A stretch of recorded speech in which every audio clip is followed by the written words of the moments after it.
गजेंद्र सिंह साखला जी, गजेंद्र सिंह साखला जी, sir मैं सुन नहीं समझ नहीं पा रही आप क्या कह रहे हैं, थोड़ा सर प्लीज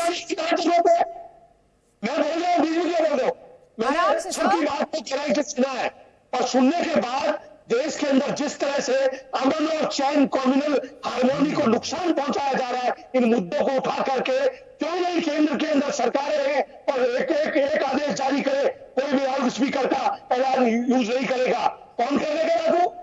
केवल बेवकूफ बनाने के लिए, केवल लोगों को भ्रमित करने के लिए इस तरह के शोषेबाजी करके लोगों को आपस में लड़ाओ, हिंदू मुसलमान करो, सदन नाम दुरुस्त कराया। गजेंद्र सिंह साखला कांग्रेस का पक्ष रखने के लिए यहाँ पर है। गजेंद्र सिंह साखला, मेरा सवाल आपसे ये है, क्या लाउड स्पीकर का धर्म होता है? कोई लाउड स्पीकर का धर्म नहीं होता। लाउड स्पीकर अगर सरकार को बैन करना है, तुरंत बैन कर देना चाहिए, पूरा बैन कर दो, कई बार मत करो। डिस्कशन हो गया सर, करीब 15 मिनट से ज्यादा का डिस्कशन हो गया सर। कोर्ट ने क्या कहा, कितनी बार कोर्ट को कहना पड़ेगा, कितनी बार समझाना पड़ेगा सर? आप आराम से बात करें सर। और डेसिबल बचाओ, जिसकी सरकार नहीं है वो कोई डेसिबल मत बचाओ। इस तरह के बातें करके भ्रमित करने की कोशिश मत करो। इस तरह की बातें, किस तरह की बातें? भ्रमित कौन कर रहा है आपके हिसाब से? आप क्या बात कर रहे हैं? ध्वनि प्रदूषण सही है? साखला जी पर बैन लगाना चाहिए। ये ध्वनि प्रदूषण सही है आपकी नजर में? ये ध्वनि प्रदूषण फैला रहे हैं, इन पर रोक लगनी चाहिए। साखला जी पर रोक लगाई जानी चाहिए, ध्वनि प्रदूषण फैला रहे हैं। कितने भी स्पीकर से सबको बैन कर दिया जाए, देश के अंदर कोई स्पीकर नहीं बचाए, किसी व्यक्ति को कोई डिस्टर्बेंस नहीं करे। ठीक है, शहजाद पूनावाला। देखिए, एक चीज तो स्पष्ट है कि महाराष्ट्र और राजस्थान के सरकार के प्रतिनिधि कह रहे हैं कि हमसे ना हो पाएगा, सारी चीजें केंद्र ही कर दे। मतलब इनकी सरकार भी ये नहीं चला पाते। आज इसका कन्फेशन नेशनल टेलीविजन पर किया है। एक सेकंड सर, यहाँ पर कम से कम लाउड स्पीकर मत बनिए, आप लाउड स्पीकर की तरह मत बनिए। इस प्रकार से डिबेट नहीं होती। आपने अपनी बात रखी, आपने कुछ तर्क रखे, मैं तर्क से जवाब दे रहा हूं। दूसरी बात, सांप्रदायिकता की बात कौन कर रहा है? गजेंद्र जी, 100 चूहे खाकर आप हज को चले।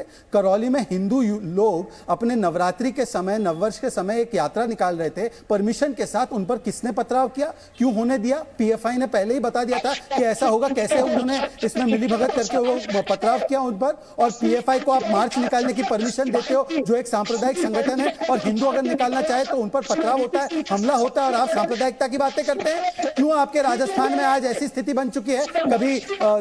कभी सालासर बालाजी का द्वार जो है ध्वस्त किया जाता है, कभी हिंदू संतों पर हमला होता है, जैसे पालघर में भी हुआ, वैसे बाबूलाल वैष्णव जी के साथ भी हुआ, और आप बात करते हैं सांप्रदायिकता की। दूसरी बात, देखिए सर, इस प्रकार से मत चीखिए। आज सवाल सिर्फ इतना है, जब कोर्ट ने कहा है कि आजान आपके धर्म का हिस्सा है पर लाउड स्पीकर आपके धर्म का हिस्सा नहीं है, इसके बारे में कई सारे फैसले आ चुके हैं। जावेद अख्तर ने कहा है, आप तो जावेद अख्तर को बहुत मानते हैं। जावेद अख्तर ने कहा है कि कैसे 50 वर्षों तक ये हराम माना जाता था लाउड स्पीकर, आज हलाल कैसे हो गया? अरे जावेद अख्तर की तो बात सुन लो। एक सेकेंड, उमेश पाठक हमारे साथ है एनसीपी का पक्ष रखने के लिए। एक सेकेंड गजेंद्र सिंह साखला जी और सारे पैनलिस्ट को यहाँ पर आपका लाउड स्पीकर देने का कॉन्ट्रैक्ट है क्या? आप एक दूसरे को इंटरप्ट नहीं करेंगे, आप एक दूसरे पर एक सेकेंड निजी टीका टिप्पणी नहीं करेंगे। सुन लीजिए मेरी बात, गजेंद्र सिंह साखला जी, आप अकेले स्पीकर नहीं आए हैं सर इस डिस्कशन में, प्लीज सर, आप अकेले पैनलिस्ट नहीं है, दूसरे पैनलिस्ट को भी सम्मान दीजिए। उमेश पाटिल हमारे साथ है। उमेश पाटिल, सवाल वही है जो सवाल लगातार पूछा जा रहा है कि शोर पर भी क्या मजहबी डिस्काउंट दिया जाएगा? लाउड स्पीकर का भी कोई धर्म होता है या ये वोट बैंक की मजबूरी है? नहीं, लाउड स्पीकर जो है ना, अगर कोर्ट ने कहा है कि लाउड स्पीकर बंद करने के लिए कहा है तो बंद करना चाहिए। हमें न्यायालय का जो है तो उनका निर्णय का सम्मान करना चाहिए। लेकिन बात जो है ना, वो लाउड स्पीकर की नहीं है। बात जो है पूरे देश में एक सांप्रदायिक माहौल जो है, वो पोलराइजेशन ऑफ वोट्स जो है वो करने के लिए 2024 की जो तैयारी है उसका एक ये अलग अलग तरह से ये माइंड मैपिंग का काम जो है पूरे देश में चालू है। ये हमें समझना चाहिए। जैसे देखिए कि हर धर्म को अपना अपना आचरण करने की मुबा है, वो व्यक्तिगत मामला है। मैंने आपसे एक सवाल पूछा था, लाउड स्पीकर का धर्म है क्या? फिर मुझे पूछना पड़ेगा आपसे, क्योंकि आप पोलराइजेशन में चले गए, आप ध्रुवीकरण में गए हैं, आप खुद 2024 के इलेक्शन तक पहुंच गए। मैंने आपसे सिंपल सवाल पूछा है, लाउड स्पीकर का धर्म होता है क्या?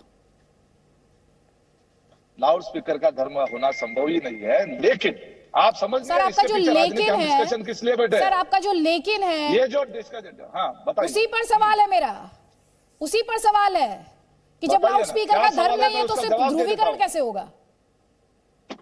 लाउड ध्रुवीकरण तो आप स्पीकर मुसलमानों करवाते के हैं। लिए लाउड स्पीकर, देखिए अच्छा, इस देश में अगर पोल्यूशन होता है, एयर पोल्यूशन होता है या साउंड से पोल्यूशन होता है, तो सभी धर्मों के लोगों के लिए लाउड स्पीकर बंद करना चाहिए। हालांकि सिर्फ आजान का लाउड स्पीकर बंद करना यह धार्मिकता है। इस देश में इस तरह का जो है ना, इस तरह की हुकुमशाही गलत आप इसके है। लिए तैयार है कि लाउडस्पीकर जो हर अगर धर्म मुसलमानों के का, मैंने आपसे क्या पूछा कि लाउड स्पीकर का धर्म होता है क्या? सवाल स्ट्रेट है और सवाल सिंपल भी नहीं है, होता है। और उसके मायने क्या है ये भी आपको समझ में आ गया। आप उस पर एक पॉलिटिकल स्पिन देने की कोशिश यहाँ पर लगातार कर रहे हैं, एक पॉलिटिकल स्पिन देने की कोशिश कर रहे हैं मैं शहजाद spin नहीं पूनावाला। दूंगा। देखिए और मैं- 2024 से पहले देखिए, ध्रुवीकरण की बात यहाँ पर की जैसे जा ये रही है। बेईमानी कहाँ से देखिए, है? मुझे एक सवाल का जवाब दीजिए एनसीपी के मेरी बात खत्म प्रवक्ता। करने एक दीजिए ना। सेकंड, एक एक करके बात रखते हैं, मेरी बात तर्कों से खत्म- बात नहीं, रखते मैंने हैं। आपको- मैंने आप एनसीपी बात के करते प्रवक्ता हैं। बात मैं सुन आप लेंगे बात क्या करते आदित्य हैं, जी? मैंने थोड़ा सा बोला इनको नहीं। बोलिए, एक सेकंड, सवाल उन्हीं से है। शहजाद, सुनूंगा ना। give him 20 मैं बोल रहा था तो आप इसमें क्यों बोल रहे हैं?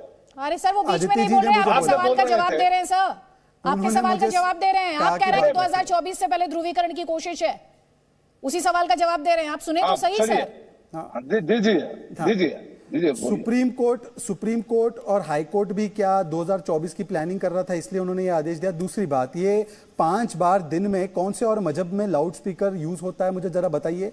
चलिए हिंदुओं का के साथ आप तुलना कर रहे हैं, हम तो कह रहे हैं कि सारे धार्मिक इंस्टीट्यूशंस पे सारे धर्मों को इस प्रकार की इजाजत नहीं मिलनी चाहिए, परंतु एक विशेष समुदाय को ये लाउड स्पीकर का अधिकार 5 बार दिन में मिले, ये इसके लिए आप कहते हैं और फिर उसको कहते हैं कि ये सेकुलरिज्म है या ये तुष्टिकरण है। और एनसीपी से सेकुलरिज्म की बातें करना, ये वही एनसीपी है जिसने इशरत जहां को क्या कहा था, ये आतंकवादी नहीं मासूम है। ये यही एनसीपी है जिसने हिंदू टेरर के झूठे केस लगाए थे मालेगांव में और पूरे देश में और हिंदुओं को बदनाम करने का काम किया था। ये वही एनसीपी है जिसके अध्यक्ष शरद पवार ने कहा था राम मंदिर बनने से कोरोना चला जाएगा क्या, पर बाबरी मस्जिद की वकालत करते हैं। ये कहते हैं सांप्रदायिकता की बात। मैं आपसे आज एक ही सवाल पूछता हूं, जब कोर्ट ने आदेश दिया है, आपकी सरकार है महाराष्ट्र में, आप क्यों नहीं हटाते लाउड स्पीकर? 49 में से 45 जो मस्जिदें हैं उनके पास परमिशन नहीं है, उसको हटाने की जिम्मेदारी किसकी है? केंद्र की तरफ से कानून बना हुआ है, आदेश सुप्रीम कोर्ट के आ चुके हैं, आपके जावेद अख्तर ने भी कह दिया है। और आप मुझे एक ही उदाहरण बता दीजिए ना, कहां पर लिखा है कि ये एसेंशियल पार्ट है इस्लाम का? आज कहेंगे लाउड स्पीकर एसेंशियल है, कल कहेंगे हिजाब एसेंशियल है, फिर कहेंगे हलाल एसेंशियल है। ये दरअसल तुष्टीकरण की राजनीति में चलते चलते हिंदू को टेररिस्ट अभी मैं कहना बात करूं? और इनकी जवाब सारी जो लीजिए। चीजें कानून मैं के बात खिलाफ है करूं? उसको जवाब मान्यता लीजिए। देना, ये आपकी राजनीति बन चुकी है। खैर शहजाद, कोरोना तो आवाज से मैं बात ध्वनि करूं से अभी? आपके नेता भी भगा रहे थे, कोई बात नहीं। मुझे- एक सेकंड, एक नहीं, सेकंड, शरद एक पवार सेकंड। जी ने कहा राम उमेश मंदिर पाटिल। बनने से थोड़ी कोरोना चला अच्छा, जाएगा, ठीक, ये ठीक, मानते हैं इस ठीक, बयान ठीक, को? ठीक, उमेश ऐसे थोड़ी पाटिल। होता है डिस्कशन। जिन्होंने जो भी कहा उसके बारे में बताता हूं। अगर कोर्ट ने कहा है, अगर सर, आप अगर महाराष्ट्र क्यों बोल रहे की हैं बात है, कल महाराष्ट्र की बात है इसलिए उन्होंने पूछा ना। आप वो जब बोलते हैं तो आप बीच में नहीं बोलती है, मैं बोलता हूं तो इमीडिएट स्टार्ट हो जाती है, तो मेरा डिसकंटिन्यू हो जाता है, तो मैं पब्लिक तक कैसे पहुंच जाऊंगा? मेरी बात सर, आप पब्लिक तक पहुंच रहे हैं। आप अभी जब यहाँ अपनी बात रख रहे हैं तो पब्लिक तक ही पहुंच आप रहे हैं बीच सर। में बोलेंगी तो सर कैसे पहुंचेगी? ये आप नहीं, आप बीच में तो सुन किसी लीजिए को सर, नहीं ये आप निजी आक्षेप मत लगाइए, आप मुद्दे जब पर रहिए। start कर- Presenting B News app, available on Google Play and App Store. Download it now.